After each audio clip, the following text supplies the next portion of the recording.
Well, recently we decided to take a more detailed look at the link between immigrants and crime in this country. It was really interesting. Here's part of what we found.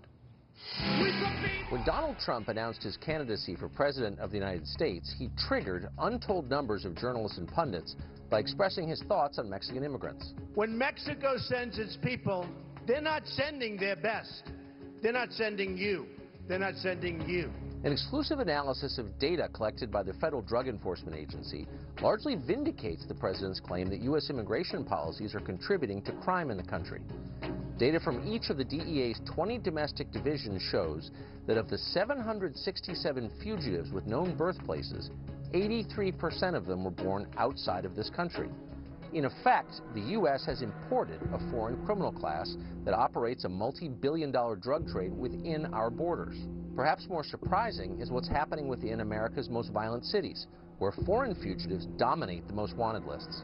In violence-plagued Detroit, for example, just 7% of the DEA's fugitives are listed as born in the United States.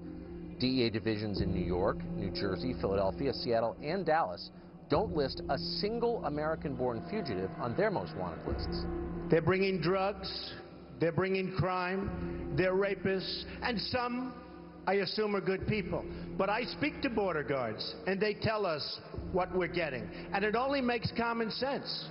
One counterpoint to these statistics is that drug traffickers are more likely to be from outside the country given the nature of the business. There's also the fact that foreign criminals might be more difficult to track down and therefore more likely to remain on most wanted lists. But that does not change the fact that there is a strong link between lax border enforcement and the black market for drugs. But beyond the drug trade, federal fugitives remain disproportionately foreign-born.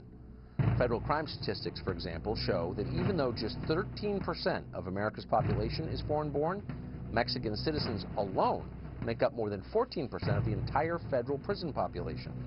One of the most disturbing statistics uncovered was that 36% of fugitives on the FBI's Crimes Against Children Most Wanted list were born outside of this country. Those fugitives include Mexican-born Hugo Sanchez, an alleged serial rapist who preys upon young children, Luis Tejada of El Salvador, wanted for distributing child pornography, and Mexican-born Jose Antonio Barroso, who allegedly raped a 5-year-old.